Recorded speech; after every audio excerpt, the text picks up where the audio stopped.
So can you see the file? Yes. Can you see the presentation? Sir. Yes, sir. Okay. So this is the topic of the discussion, equipment for gas liquid mass transfer operations. So as I told you that these equipment actually intimately contact the two phases which are involved in this mass transfer operation.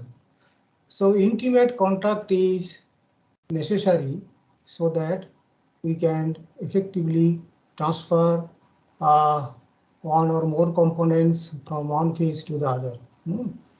And this intimate contact, why it is necessary? So you know that the mass transfer rate is directly proportional to the interfacial area, right?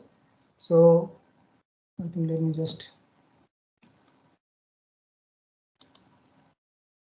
So you know this, say rate.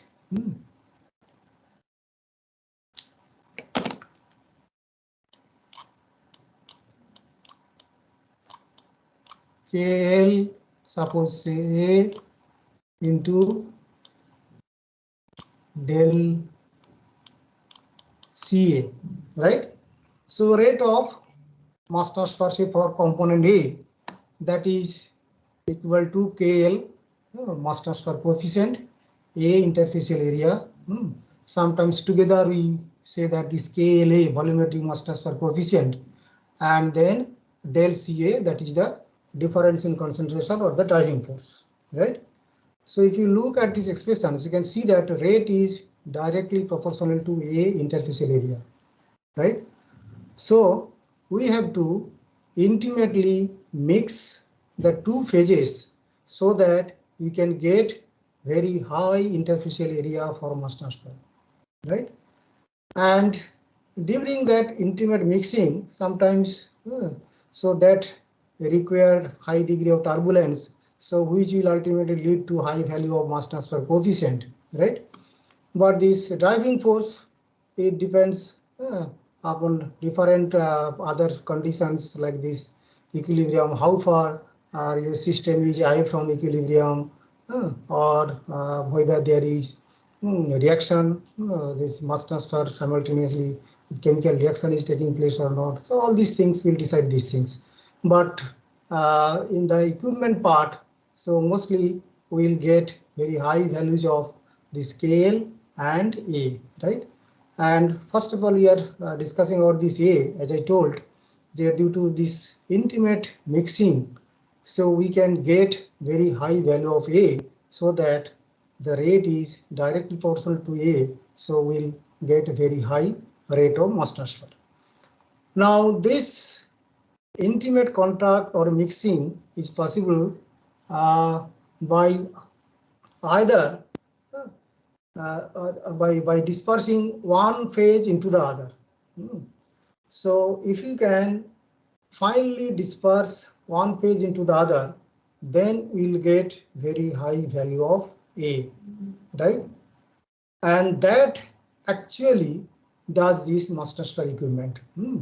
So mass transfer equipment does this, that basically they intimately contact these two phases, and that is by dispersing one phase into the other.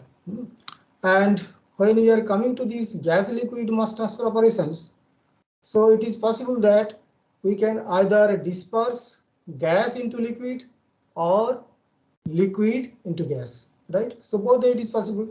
So we can either disperse gas in the form of fine bubbles in the liquid, or you can disperse liquid in the form of fine droplets in the gas phase. Generally we call this other phase as a continuous phase. If gas is dispersed in liquid, we call this gas with a dispersed phase, and liquid is a continuous phase. And the other way, if the liquid is dispersed in the fine droplets in the gas, then liquid is the dispersed phase and gas is the continuous phase. And also there is some this definition, actually this literally, so we can just define this case. So basically then this, which one is continuous, how you decide? So basically the continuous phase is one. So where if we just move from one point to other in that phase, so we don't have to cross the boundary of the other phase, right? The dispersed phase. So that is called this continuous phase, right? Suppose, so here,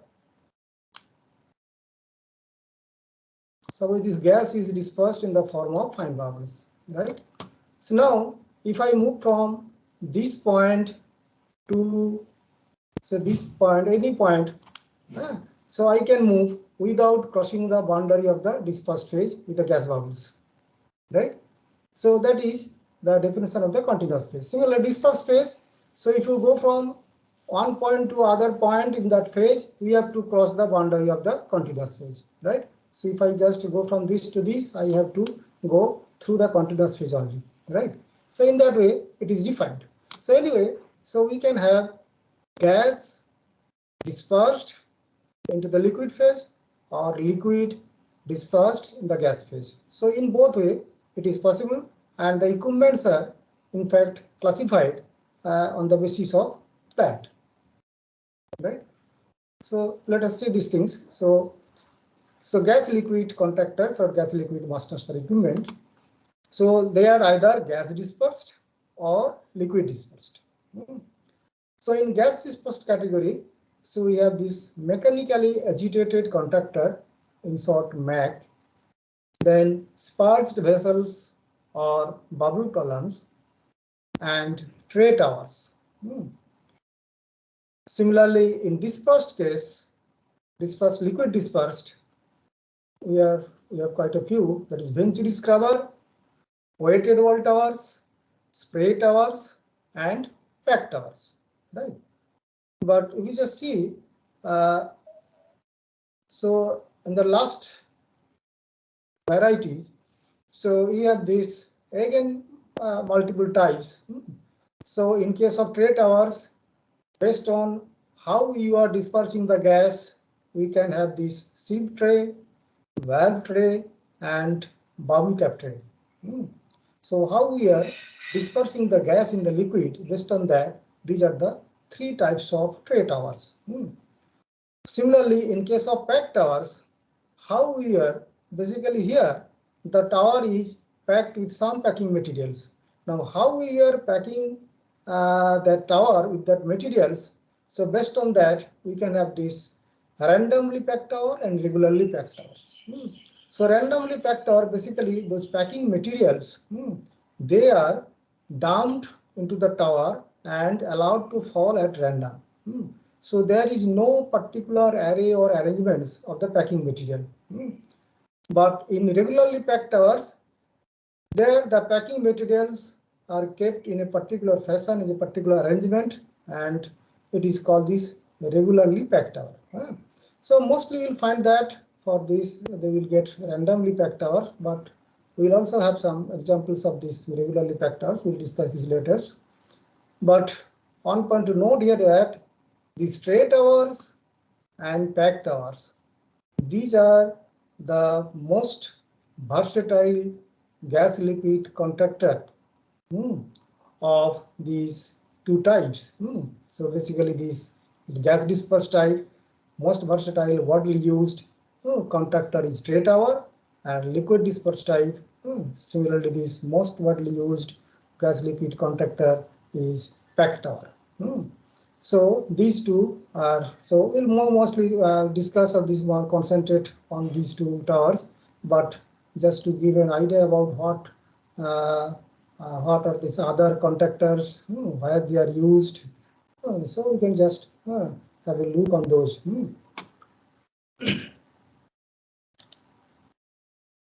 So first we'll discuss this gas dispersed type, and then first two, which are not that much important as tray towers, but they are also used in some special situations.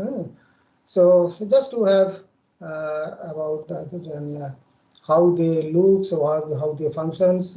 So just you can have these things. So agitated vessels, basically this mechanical agitated vessel or mechanical agitated contactor, and this is the sparged vessels or the bubble column.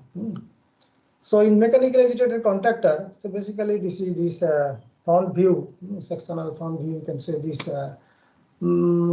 Basically, we have this mechanical agitator, right? Mechanical agitator is used.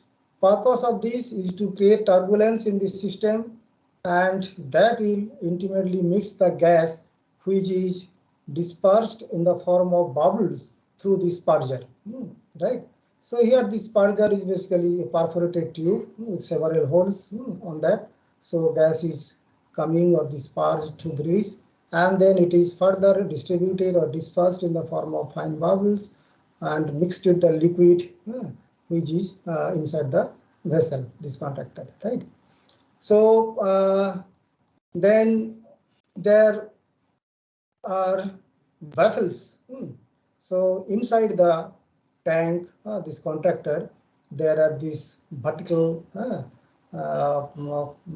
baffles which basically prevent vortex formation, right? So which prevents vortex formation and increase the turbulence. So these baffles are used.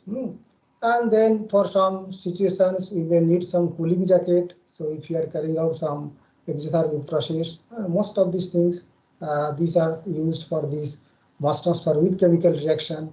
So if the exothermic reaction is taking place, so you have to remove the exothermic heat, right? So then this cooling jacket is used. Then we have this gas outlet, feed inlet. All these things are that's attachment to these things. So we can remove this product from this bottom. So it can be conducted batch wise, semi batch, or even in continuous mode, right? So when it is batch, then obviously basically we take certain amount of liquid, and also gas is initially filled in this space, and then we use this contactor to absorb or react with that gas which is present in the system. Right. In case of semi-batch, we take fixed amount of liquid, but gas is continuously introduced and then it is taken out after absorption and reaction, right? But when it is continuous, both the liquid and gas can be passed continuously through this contactor, right? Similarly, in bubble column or sparged vessel, there is no mechanical agitator, right? So here, so it's basically a simple vertical column filled up with the liquid. Then we purge gas from the bottom, right? So here it can be either semi-batch or continuous. It cannot be operated in the batch mode, so it can be either semi-batch or continuous. When semi-batch, will take fixed amount of liquid, and then gas will be passed from the bottom, and then it will be absorbed, and then rest of the gas will be coming out from the top. And in case of continuous, again this liquid also can be sent continuously, and then we can continuously take out this liquid from the bottom, right? Now, to compare when we can use mechanical agitated contactor, when you have to use this fast vessel or bubble column, we can just look at this. Here one thing is mentioned: agitated tanks or these mechanical agitated tanks, they are preferred where the gas flow rate is low and in the presence of suspended solids, either as a reactant or catalyst, right? So basically you can just see if there is suspended solid in the liquid, which may be reactant or catalyst, then to keep that thing in suspended conditions, we have to use high flow rate of the gas. So gas should be passed as high velocity, right? Above some threshold. So right. So otherwise, the catalyst particle or the solid particles, they will settle and will have very poor contact, right? So that should be the gas should be passed at sufficiently high velocity. Now, if you are using a costly gas, so you may not get that gas in abundance so that we can send that at very high velocity. And also in that case, we may have to recover the gas, right? So gas is costly, right? Or it may be toxic or some other things, some other hazardous. So you cannot just send it to the atmosphere, right? So we have to recover and recycle, right? And then you have to treat, right? Those things are there. But in case of mechanical agitated contactor, so for these situations here, even if you get the gas at low velocity, we have the agitator, this mechanical agitator, which can keep the solid particles in suspended conditions, right? So here you have this extra facility which can keep the solid particles in suspended conditions even if you send the gas at low velocity, right? So here also you can recycle the gas, or you can keep, in fact we can collect this gas and then recycle, compress and recycle. So that is possible in this case, right? Then let's see some other situations. So here some other situations are mentioned.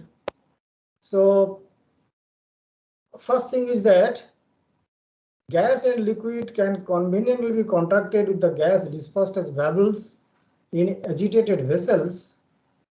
You see this highlighted thing. Whenever a multi-stage counter-current effect are not required, this is very important. So you have studied interface mass transfer. So multi-stage counter-current contact, right? So the benefit of multi-stage counter-current contact, you know, right?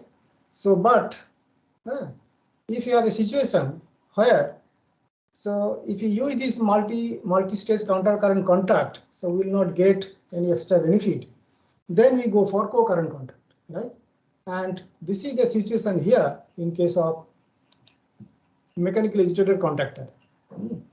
So because in this case, actually reaction is taking place, right? So one very common example is the hydrogenation of vegetable oils, right? So hydrogenation that is carried out in this type of thing. So hydrogen is absorbed into the liquid and then it reacts with the catalyst particle which is kept suspended in this liquid, right? So basically here absorption with chemical reaction or mass transfer with chemical reaction. Then if you just see these things, then in the other phase, if the reaction is sufficiently fast, so in the liquid phase we will not see any residual hydrogen concentration, right? So hydrogen in the liquid phase may be zero because whenever it is absorbed and its catalyst is immediately consuming that, right? So basically, if you just look at the driving force, right? So in the liquid phase, that concentration is zero or negligible throughout, right? But in the gas phase, it is decreasing from say bulk concentration to whatever this interfacial that saturation concentration or the solubility of the gas, right? Now in that case, so we'll understand that.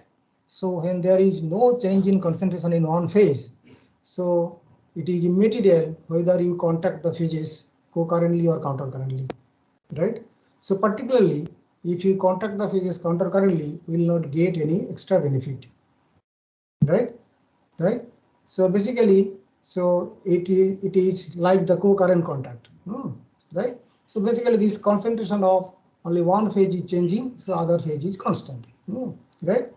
So then that is happening in this case, so we will not get any extra benefit, so that we will go for mechanically agitated contactor whenever there is chemical reaction, so that we will not get the benefit of multi-stage countercurrent effects.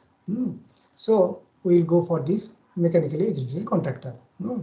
And so there are some examples. Carbonation of lime slurry, basically so that is to remove carbon dioxide from flue gas, basically that is absorbed in lime slurry. I mentioned hydrogenation of vegetable oils, then aeration of fermentation broths, as in the production of penicillin, production of citric acid from sugar beet by action of microorganisms, and also addition of activated sludge for biological oxidations. These are the examples. And in all the examples, you'll find that solid particles are present there, and you have to keep that in suspended condition, right?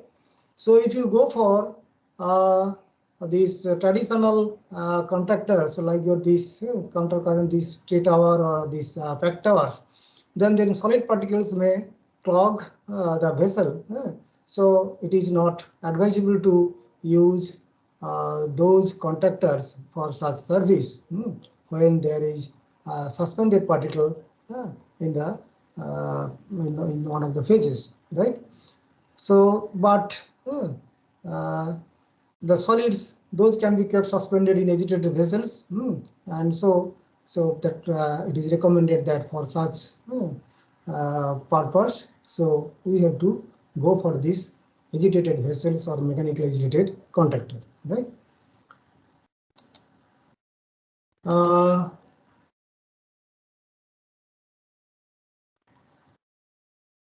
So yes, there are some other examples of these bubble columns.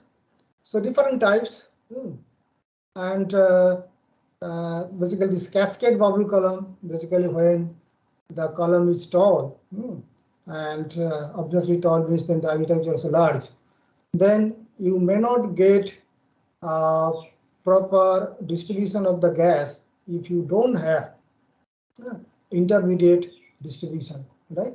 So basically then this is splitted into several small sections. So with intermediate spurger kind of things for redistribution of the gas, so that throughout this column, so gas will be distributed uniformly.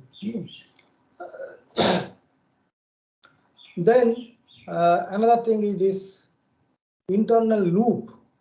So as I told you, if you are using this costly gas, right? So you have to recycle this gas, and then you have to increase the contact time so that you can have very effective contact of the gas and liquid. So then we have this kind of thing, right? So gas is again sucked in and then recycled in this liquid, and then finally it is going out. Then external loop. So this is the case when you have to remove this some heat, or you have to heat this solution if it is endothermic, right? Then you have this kind of arrangement. You can take the liquid here and then cool it or heat it and then send it, right? And then gas will be passed from the bottom. And another is this downflow bubble column. So here we can increase the contact time of the bubbles by forcefully taking it downward with the liquid, right? So otherwise gas will have a tendency to go up always, right? So basically that gas will be forced downward in the form of bubbles, and then we'll have very good contact time, and the mass transfer will take place effectively, right? So again, there are some examples of this type of contactor. So basically this some of interest to chemical engineers and others also can see. Oxidation of acetaldehyde to acetic acid, we use cascade bubble column. Then biochemical engineers will be interested in this biological waste air purification aerobic bubble columns with internal loop, or even this downflow bubble column they are used. Then hydrogenation of benzene to cyclohexane, right? Then bubble columns slurry with external loop. This so hydrogenation basically exothermic reaction. So you have to remove this heat, and also in this case hydrogen is costly. You cannot just use it at very high velocity. So you can have this kind of with this. And then Fischer-Tropsch synthesis in liquid phase, slurry bubble column is used. So slurry bubble column, so because this Fischer-Tropsch catalyst, so that is suspended in the liquid, so you will form a slurry, and then you have this bubble column, right? So Fischer-Tropsch, basically this is used to produce synfuels or synthetic fuel, synthetic diesel, synthetic gasoline, those kind of things, right? from synthesis gas, which is nothing but mixture of carbon monoxide and hydrogen, right? So that is one important process, and for this renewable energy or this thing production, so that Fischer-Tropsch synthesis, and in that case, this slurry bubble column is used, right? So this about these things. Then next coming, the most important type of gas dispersed contactor is the tray tower. So tray tower, it looks like this. So I have these three different configurations, right? One for this gas absorption, and then distillation column, and then complex tower distillation with side draw. So how it looks like, just see basically here the tower consists of several trays or plates, right? So this throughout this length, and here gas and liquid overall flow counter currently, but if we just look at a single tray, so liquid is introduced in this tray, it flows just to the other end, right, and then come down through the arrangement that is called downcomer or downspout. So we'll see these details later. And then it comes to the tray below, and then here again crosswise it flows to the other end and then goes down to the next tray, right? So if you see a single tray, here this flow is cross current, right? So liquid is going this way and then gas is going this way. Gas is going vertically up and this is horizontally to the other direction, right? But overall, if you just look, it is counter current process, right? And here the arrangement for this distillation column, right? So distillation column where the feed is introduced somewhere middle, and then to maintain the vapor in the gas in the lower section. So there is a reboiler which generates this vapor and then supplies to the tower. So and this liquid then it goes down and then it contacts with this vapor from here. Similarly, when this vapor is going up, right, then there should be some liquid to contact with this counter current contact. So and that is generally obtained by using this reflux, right? So part of the gas or the whole gas is condensed, and part of that condensate is sent back to the tower as reflux, right? And this maintains the liquid flow, the top section of the tower above feed, right? So overall, you'll see that throughout the tower, that is continuous contact of gas and liquid or vapor and liquid in counter current mode, right? And this is the distillation column with side draw. So that is mostly used in these refineries. You will see that where this crude oil is distilled and we get different distillate products from different sections of the tower, right? Like this here you may have this thing, this gasoline and then diesel or the kerosene and then diesel, like that. So different from different sections you can withdraw different products based on their say this boiling point, but there this cut temperature. So basically temperature range. So you might be knowing, you have studied in fuels and these things. So these petroleum products, as they are mixture of hydrocarbons, so we can have thousands of hydrocarbon molecules in one product stream. So we don't have the particular boiling point, but we got this cut point or cut temperature, basically boiling range. Like that, say gasoline boiling range is say C5 to 180 degrees centigrade, and gasoline, or then this is basically this thing, and then you have this petrol, which is the refined product or this finished product which we use in our these automobiles. So that is this boiling point is like that only, C5 to 180 degree centigrade or so. And then say then kerosene maybe 180 to 250 degree centigrade, then diesel 250 to 350. So these are this boiling temperature range or this cart temperature. So based on that, we just take those thing out from different sections of the different locations of the distillation column in a crude distillation tower. Right.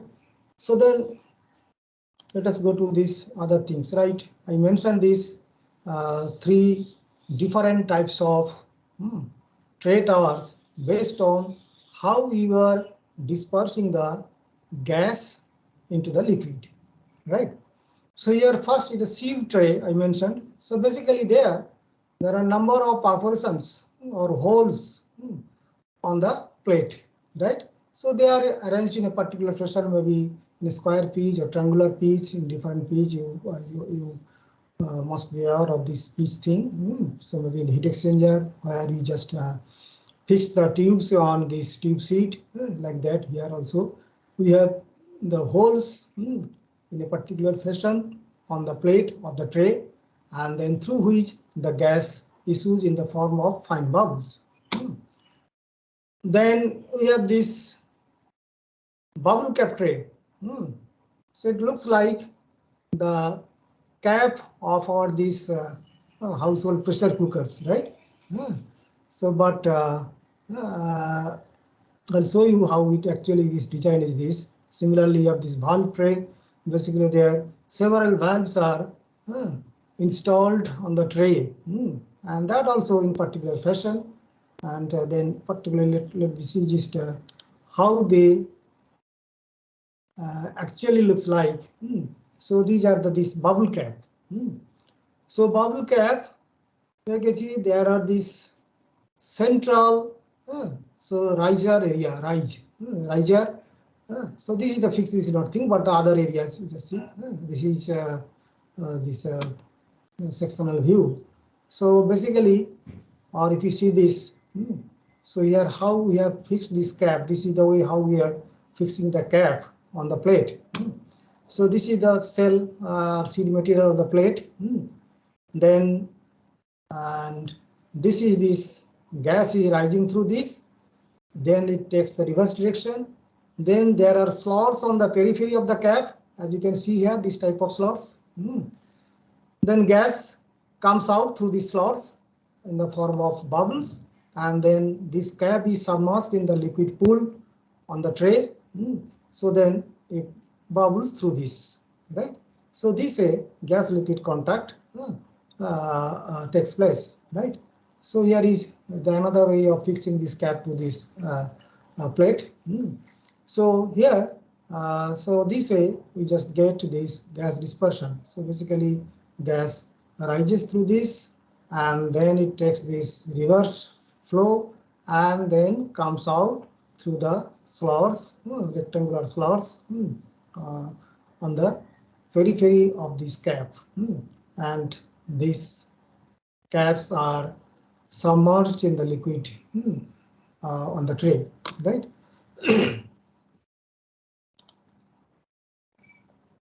Then this is a single valve. It is shown. You just see how it looks like. And so basically when there is no gas flow, this thing is placed on this, right? So that there will be no leakage of liquid through this, right? And then when the gas comes with its pressure, this valve is pushed up and then it opens and then creates flow passage for the gas. And again, this is submerged in the liquid. So this gas will go into the liquid. It will contact with the liquid in the form of fine bubbles, and then it will goes off, and then it will go to the next tray above. So that way this valve tray functions, and then gas liquid contact is maintained. So there is a comparison based on this these parameters. So which one is the most cost effective, which one is costly, and also efficiency wise, and these things. So yeah, see this from the simplest design consideration, we can now think that sieve tray will be the cheapest. In fact, the costs are compared relative to this, right? So 20% valve trays are 20% more costly than the sieve, and then bubble caps 100%, right? So cost is double of that of the sieve tray. So basically, you just see this construction and then construction simplicity. Based on that, we can have an idea about the relative cost. And here it is mentioned. Then pressure drop. So bubble caps highest, valves intermediate, lowest this. Again, also from the construction point of view, you can see in case of bubble cap, the gas is taking this circuitous path, right? It is going up, then taking the reverse direction, it is coming down, and then it is flowing through the holes, right? So obviously that means high pressure. So obviously this pressure drop in bubble cap trays the highest. Then valves, it is little bit simpler compared to this. So intermediate, and then obviously sieve trays, that is the simplest one. So right, gas can directly just pass through the holes. So no other resistance in that. So basically, so that is the lowest. Then efficiency wise, yes, bubble caps and then valve trays, they are most efficient, and efficiency wise lowest is the sieve tray. Then vapor capacity, lowest for bubble caps, highest, and also sieve tray highest. So basically, how much vapor you can handle or pass through this tower. So that is bubble caps, obviously, that is the lowest, because there are these limitations, so many limitations to or the resistance for the gas or vapor to pass through that thing. Then turn down ratio, TDR, which is actually the design flow rate to minimum flow rate. So design to minimum. So minimum which you can use for the tower, and this design to minimum, that is called the turn down ratio. So you can see in case of bubbles, the bubble cap turn down ratio is the maximum. Then valves,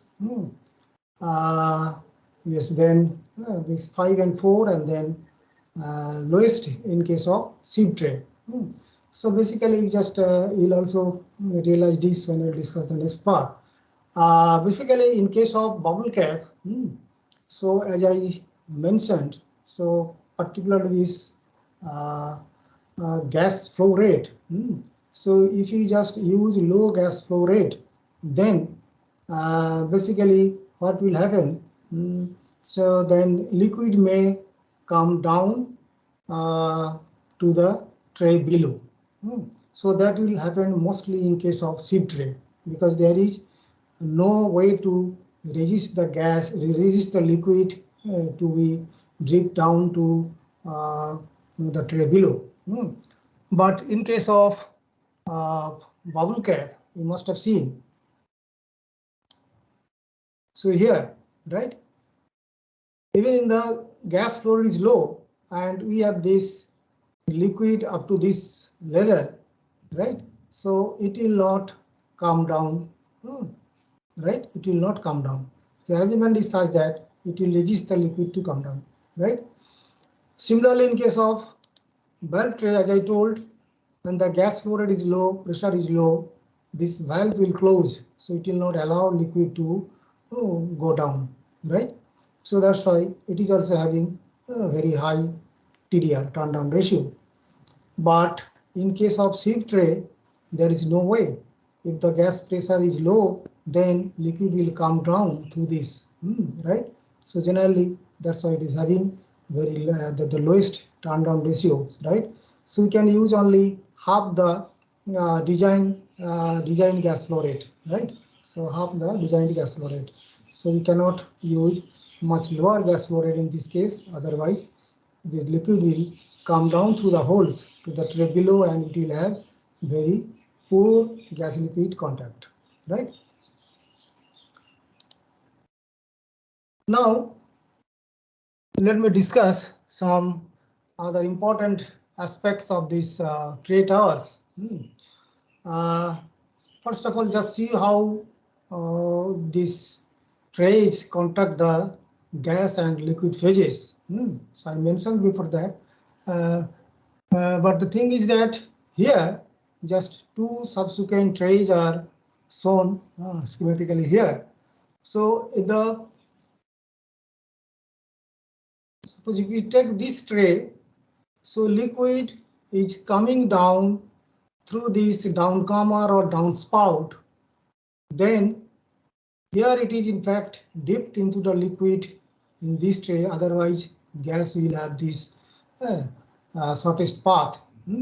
So that's why this is extended, and so that so gas will basically here jump, the liquid will jump and this way, right? So that is also minimized, and then it just flows crosswise to the other end of the tower, and then comes down through the downcomer on the other side to the tray below, right?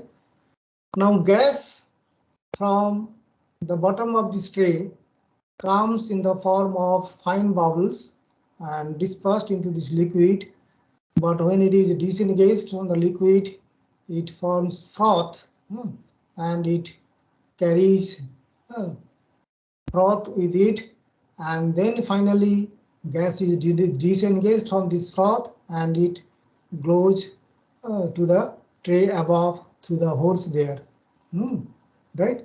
So this gas liquid contact takes place, say, in tray towers, right? Now,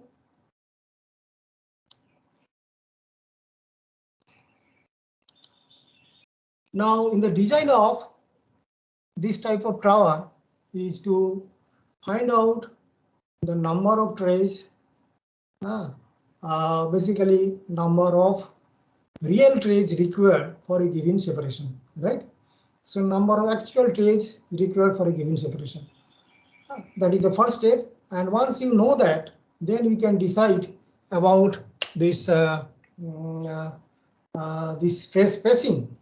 So it varies from 6 inches to 36 inches, depending upon the diameter of the tower. So we can decide about the tray spacing, and then we can find out the height. So multiply that by the number of real trays or actual trays required, and then you add the top and bottom extra spaces, maybe 10% to 15%, like that.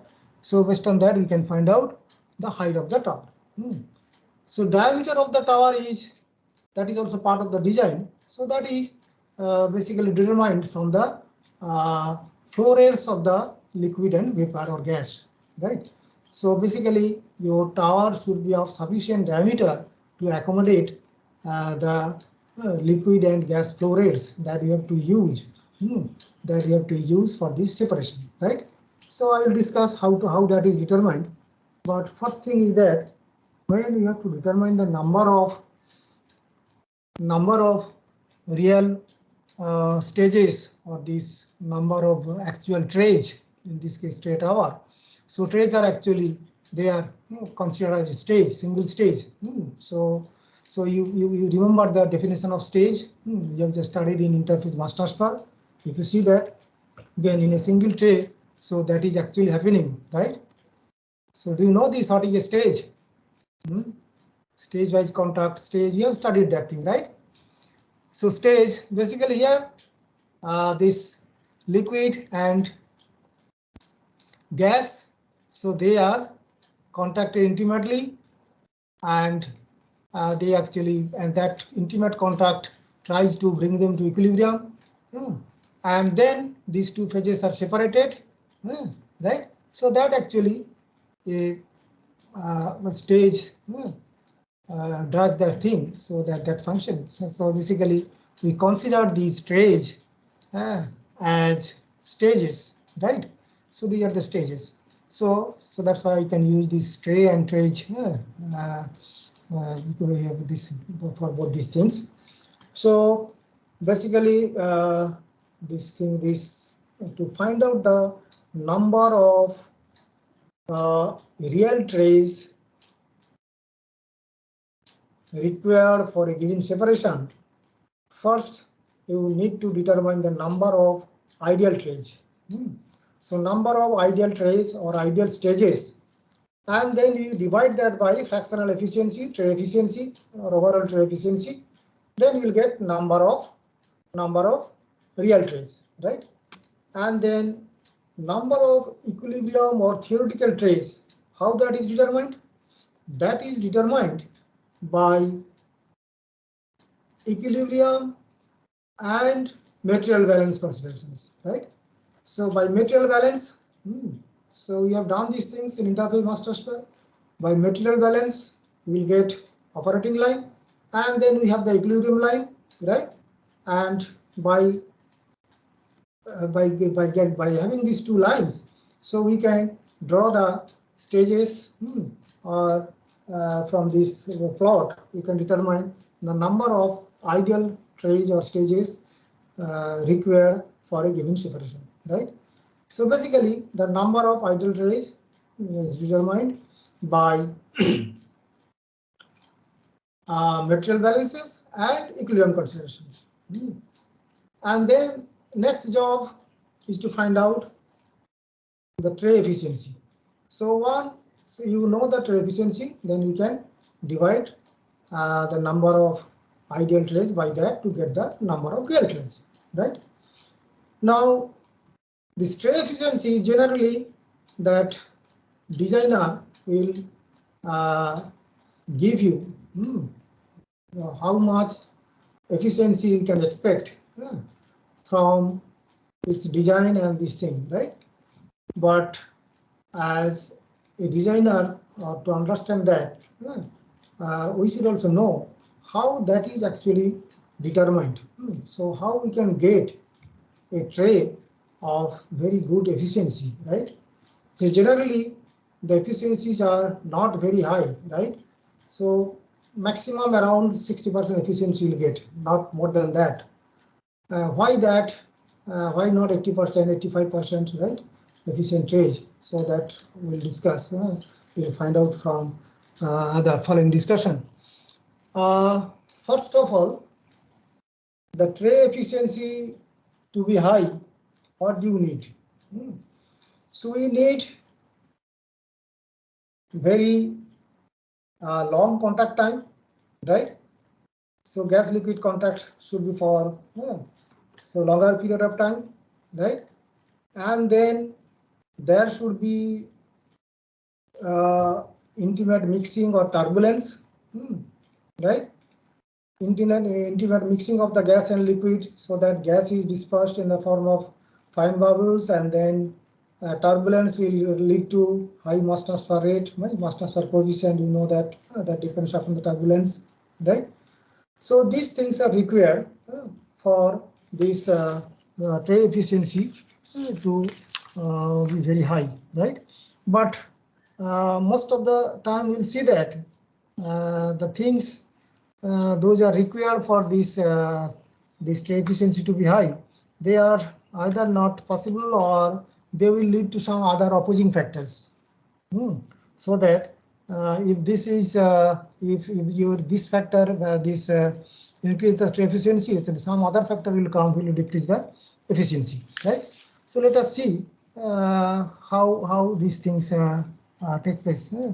So first of all, to provide long contact time, you need to have a deep pool of liquid on the trays. So you need to have a deep pool of liquid on the trays, right? Then only gas will pass through this pool for longer period of time and will have very good contact, right? And then for better dispersion, so you have to use high gas velocity, right? So gas should be passed at high velocity so that it will be distributed in the form of fine bubbles. It will be distributed in the form of fine bubbles, and then so we will get very good surface area for contact.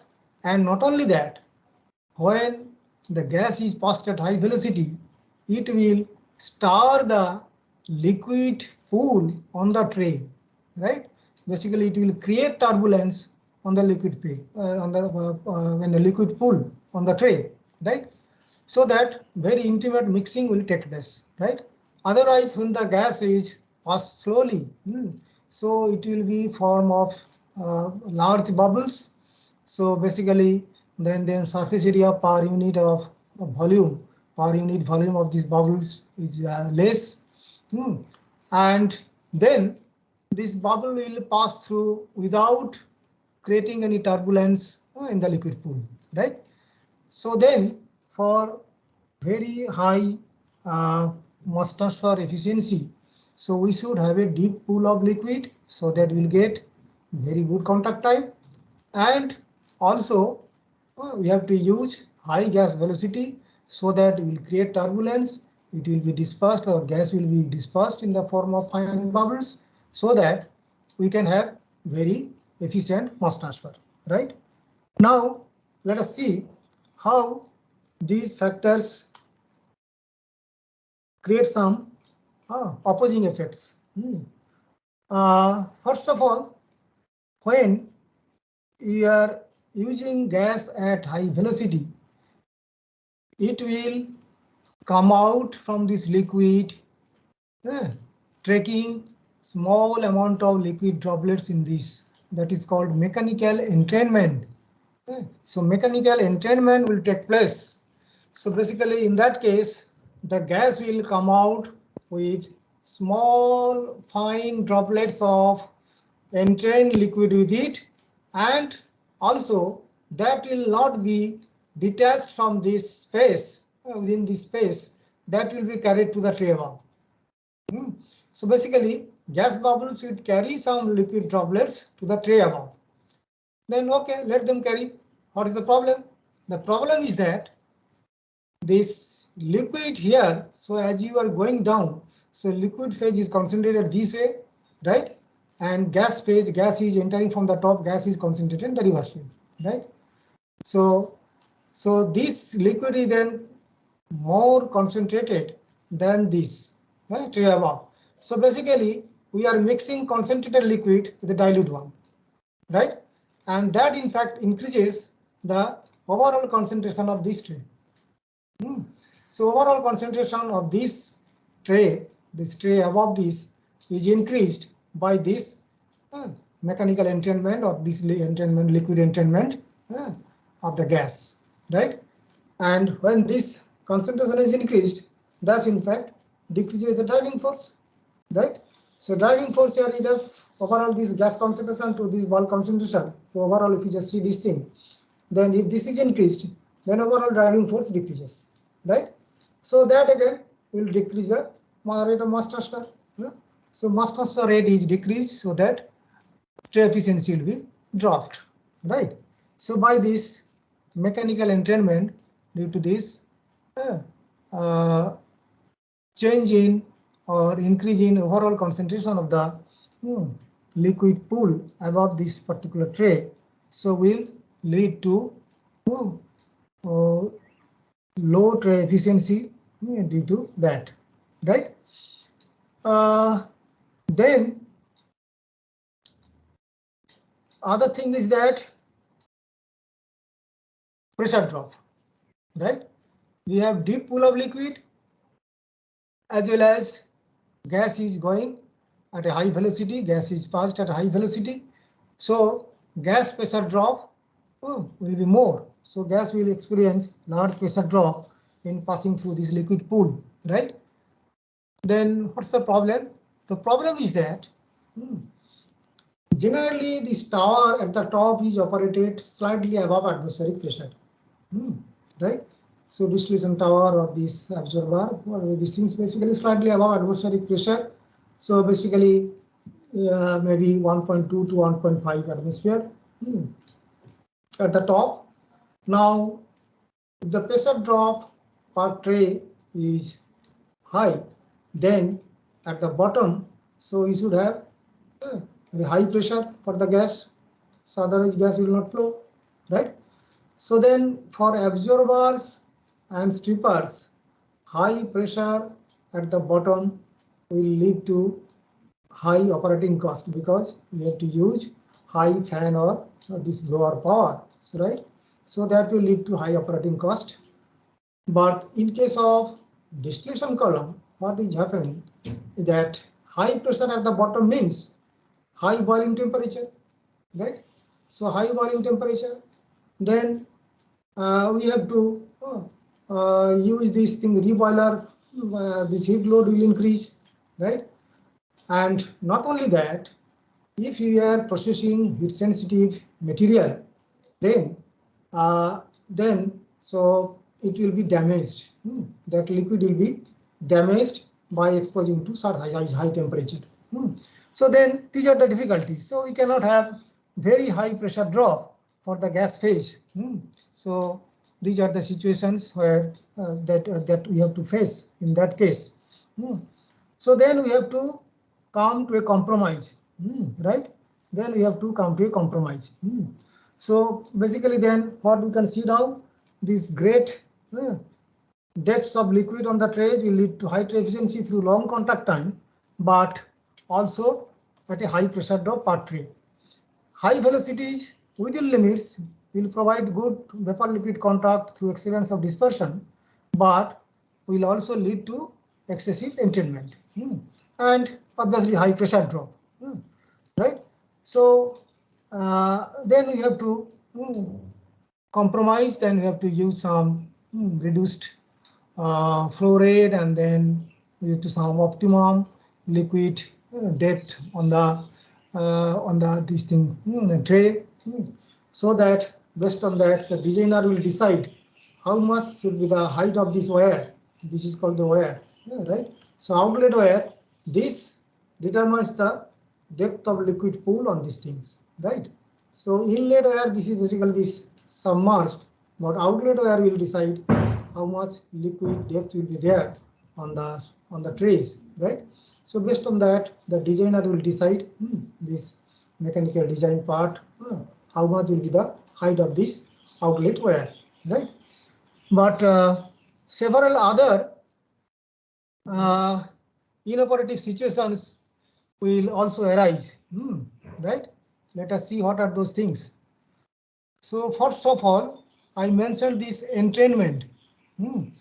So entrainment at a very high gas velocity, then gas is coming out through this and then intensely agitating this liquid pool, and when it is coming out with this, it is carrying lot of liquid droplets with it, and that is going to the tray above, right? So in that way, it is taking lot of liquid to the above, and then this increases the liquid load. This increases the liquid load of the tower or liquid holder of the tower, that is increased in that way. So because this lot of liquid is going and then it is circulated, right? Circulated inside the tower. So that is increasing the liquid load on the tower, and when that is happening, then it will increase further the gas pressure drop. So gas pressure drop will increase further due to increased liquid load inside the tower, and that is again due to this excessive entrainment, which is called priming. So priming is an inoperative situation where lot of liquid is entrained in the gas phase, and in that way it is recirculated inside the tower. That increases the liquid load, liquid holder inside the tower, and that ultimately leads to increased gas pressure drop, right? So this is not desired, as I told. This is called this priming. Then dumping.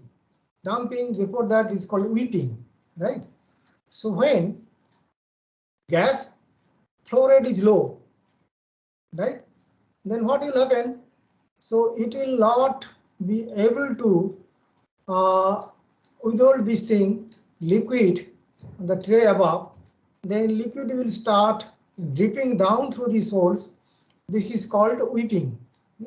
This is called weeping. This tray is basically weeping. So when gas pressure gas flow rate is low and there is good liquid pool on the tray, then by that pressure, gravity, it will just drip down through this. That is called weeping. And at further lower gas flow rate, what will happen? This none of the liquid will reach the downspout. Everything will come down through the holes. That is called dumping. So that is called dumping, right? So these things are carefully prevented in other types of trays. So these are basically the problem of the sieve tray, right? So in valve tray and in bubble cap tray. So generally we don't face this type of problem. But here this will happen when gas flow rate is very low, then none of the liquid will reach the this downcomer. So everything will come down through this. Everything will come down through these holes to the tray below. This is called this dumping. Again, when liquid flow rate is low but gas flow rate is high, then what will happen? Gas will push the liquid off and it will form like this. It's called coning, right? So like this, this cone, it is called this coning. So at high gas flow rate, low liquid flow rate, again this gas will push the liquid off, so it will form cones. So it is called coning. So this is also not desired because here as gas is not properly dispersed, so we'll have very poor gas liquid contact. So this is also not desired, right?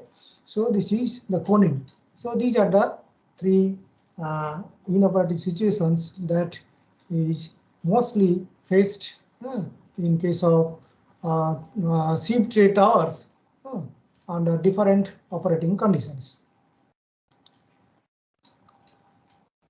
Then what is the satisfactory area of operation? So based on those things, so if we just plotted this vapor flow rate versus liquid flow rate, then we'll find out that this is the area of satisfactory operation. So if you go beyond that, there will be entrainment flooding. So if you go to this side, there will be excessive entrainment, and then dumping point, excessive weeping, right? Then downcomer flooding. So all these things will happen, right? So yes, the flooding thing is, I forgot to mention here. Let us go back. So when we are discussing this, right? So when there is this large gas pressure drop, right? Then liquid is coming down through this downcomer, right? And basically you can see that liquid is coming from a low pressure zone to a high pressure zone, right? So liquid is coming from a low pressure zone to a high pressure zone. So obviously it must provide this hydrostatic head so that will push the liquid to the tray below, right? So means here this liquid takes some elevated position in the downspout, right? So liquid, so it is actually just flowing down, but you may not contact here this continuous liquid, but you'll find that maybe after some time, so from this thing beyond, there is a continuous, this fully it is liquid, right? So this liquid level, right? So must take some elevated positions like this, right? So that when the pressure drop is high, so it can push this liquid to the tray below, which is at higher pressure, right? Now, if this pressure drop increases further, right, then what will happen? This level will go up and up, and finally it may happen that this whole vapor region is filled up with the liquid, right? At very high pressure drop, right? as the, so that liquid is unable to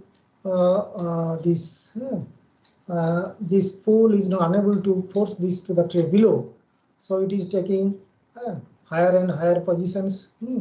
So in the tray above, and finally whole space is filled up with the liquid, and this is called flooding. The tower is completely flooded with the liquid, right? So throughout the tower, we will see that it is filled up with the liquid. Now gas is coming through this in the form of large bubbles, right? So without proper distribution, and then sometimes you may find that liquid is coming out to the gas outlet nozzle at the top, right? So because this whole tower is filled up with the liquid, it is called this flooding, right?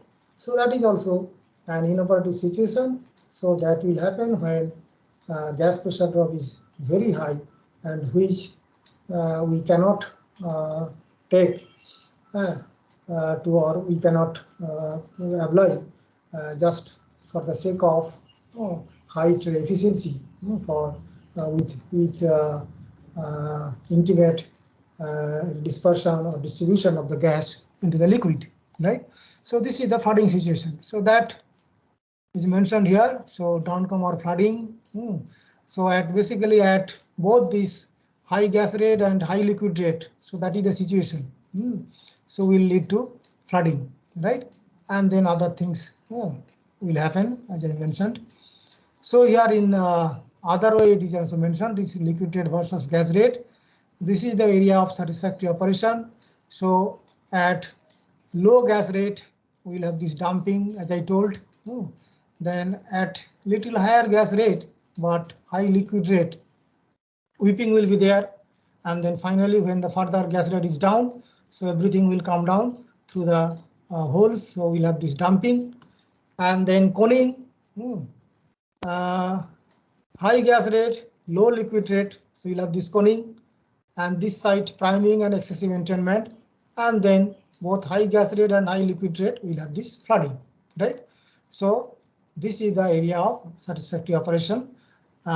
This is what in reality how this gas velocity is determined, so that I will discuss how to determine this actual gas velocity that will be used, so that we can avoid all this flooding particularly, and other things also obviously that will be decided by the designer, what should be the maximum gas pressure drop and other things.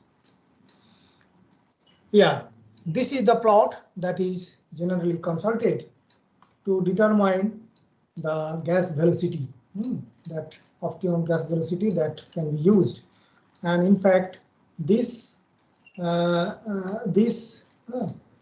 decides the tower diameter. So as I mentioned, the tower diameter is basically determined from the liquid and gas flow rates, or the amount of liquid in gas that the tower will handle or will accommodate.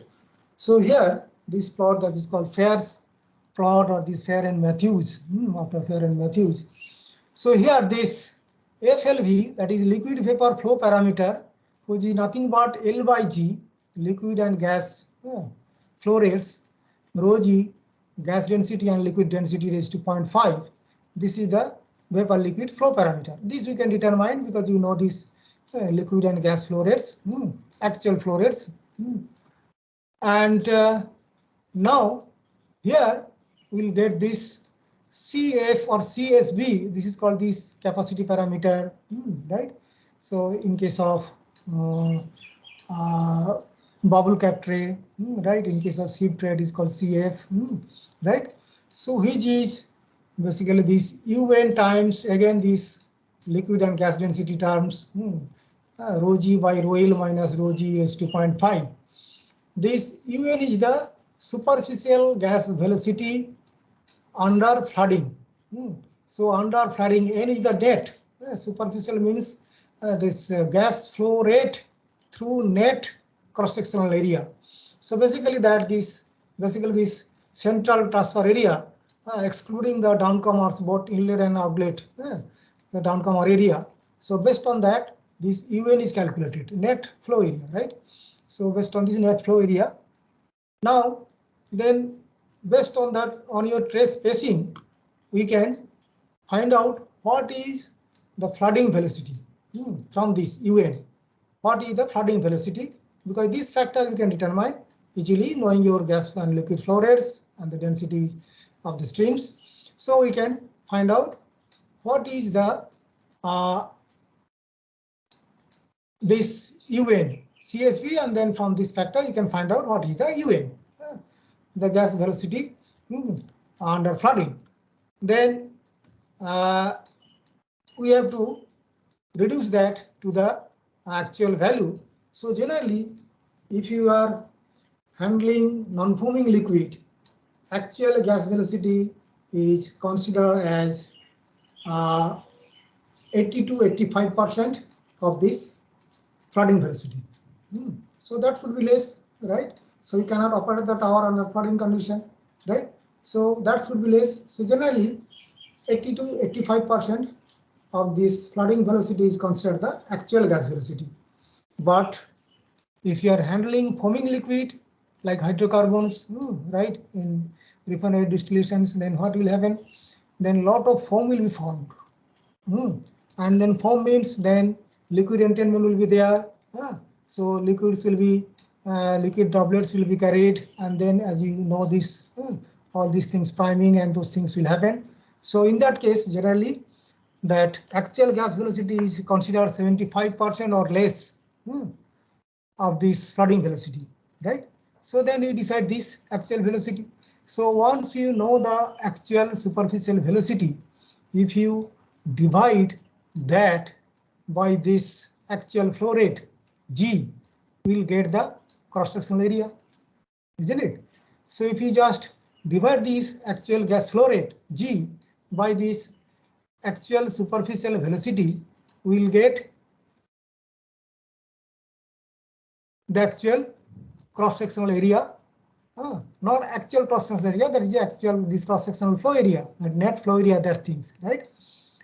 Then we generally add say 15 to 20% to that to include these downcomers on both the sides, so that we can determine the actual tower area and then from that actual tower diameter, right? So this is one important thing that we can determine. So during design of the tower, how we determine this tower diameter by consulting this plot, by determining this vapor liquid flow parameter, and then obviously then UN, that is the superficial velocity under flooding, and then find out what is the actual velocity by considering whether your liquid is foaming or non-foaming, and then use that to find out tower cross-sectional area. First this flow area and then actual cross-sectional area by adding this downcomer area on both the sides, and then you determine the actual tower diameter, right? This is the way that we determine this, what is the tower diameter. And yes, I think you'll have this exercise in your one of this process equipment design course, maybe in process equipment design 2. So you'll have this design of this distillation column, how to find out diameter and these things. So we'll learn better at that time, just for information others. So so this is the way that we determine. So basically you know now how to design this tray towers. So first thing we have to just determine the number of ideal trays. Then basically on the considerations of several points, we decide about what should be the efficiency of the trays, overall efficiency. Now we then take that to determine the number of real trays, and then on the basis of the tray spacing, so we can find out the actual height of the tower, and then diameter from this flooding consideration we can determine, right? Yes, there are some other things regarding this tray tower. As I mentioned that basically this this tray tower, they are classified on the basis of how we were distributing the gas into the liquid, right? So based on that, you have this seen that. So it is either the sieve tray or bubble cap tray or valve tray, right? Now, how you are distributing the liquid over the tray, based on that also we will have this 5 varieties. How we are distributing the liquid over the trays. Just for your information, you can just know. But and then distribution is also depends on the size of the tower. Size means the diameter. So generally, if the tower diameter is small, then to get good contact, we have to use this type of tray that is called reverse flow. So reverse flow basically, so this is the downcomer, this dotted means downcomer from the top. So from the top tray, liquid is coming to this tray, and then it is taking this reverse flow and then going to this downcomer on this tray to the tray below, right? So basically, when the tower diameter is small, then we have to use this type of reverse flow to get good contact time of the liquid and gas, so that we have some increase the flow time over this tray, so that we'll have good contact. Then for large diameter trays, we have this kind of arrangement. Radial flow, split flow, and then cascade flow. Cross flow is the usual tray that we have seen, cross flow, and that is most common, mostly used. Basically, this is the this dotted line is downcomer from the top, so it is liquid is coming down through this downcomer, and then it is flowing this crosswise to the other section, and then this is the outlet downcomer. It is going down through this downcomer to the tray below. So this is the most common type, and as I told, this for these large diameter towers, we will have this kind of trays. Radial flow, basically just see that here, just to prevent this liquid gradient when the diameter is large, so liquid is flowing from one end to the other, so it will have some gradient, right? So when this gradient is large, then basically the gas will have variable resistance to cross, right? So this side where the height is high, so here basically it will resistance is more and here it is less. So gas will try to channelize to this thing, it will come to this path of this lower resistance. So just to prevent that, with this type of arrangement, radial flow. So basically here you can see this is the downcomers on the sides, right? So basically these are the pipes fixed at the sides, and then liquid is coming down through this, and then there is a central large pipe on this tray through which it is going down to the tray below, right? Again here it is radially going to the periphery, to the this downcomers, and then it is leaving. And this is the split flow. The same way, basically this downcomer is rectangular in nature, so that it is this again from the sides. Liquid is coming, and through a central downcomer it is going down, right? This way it is mentioned. Then in cascade tray, basically for large diameter towers, as I mentioned, when there is this large liquid gradient, and then to prevent that, generally it is splitted into few sections, right? Small sections, so that liquid gradient is less, we'll have uniform distribution of the gas. So then this type of trays are used for some situations, right? So these are the varieties, and obviously this will be the most costly. And then this, and as I told, this is the simplest, and it is mostly used type of tray. This is a cross flow tray, right? So basically these are the varieties. Depends upon how we are distributing the liquid over the trays based on their size, right?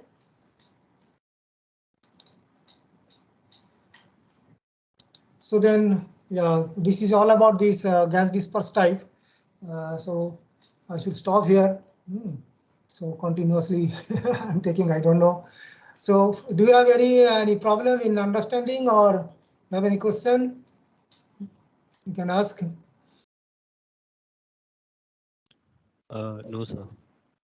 Also, if you have these things, so if you have any questions later on also, you can ask in the this thing team, right? So you can just put your questions there. I will answer. Then everybody will be able to see that thing, right? So Yes, sir. that will be one way of this interaction. Otherwise, interaction in the class may not be possible. So if you have any doubt anywhere, and you can then ask me, and then through this MS team.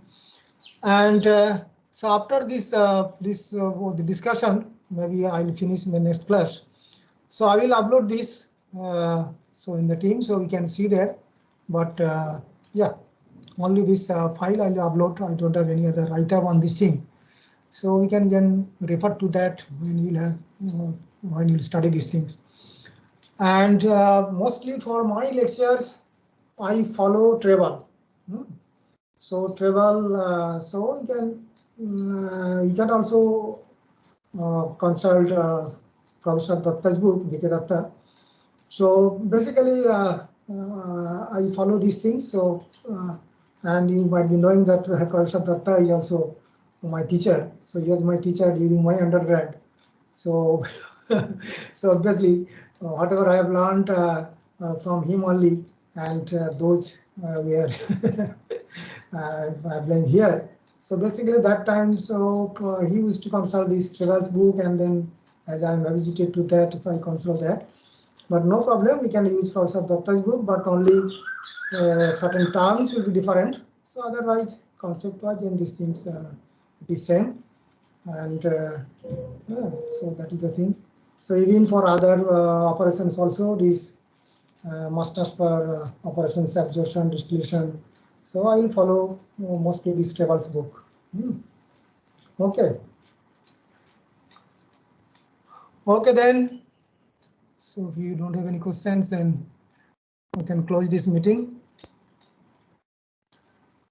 Thank you, sir. Thank you, sir. Thank you. Thank you for attending. Thank you, sir. Yeah, we'll meet tomorrow then. So please stop the recording.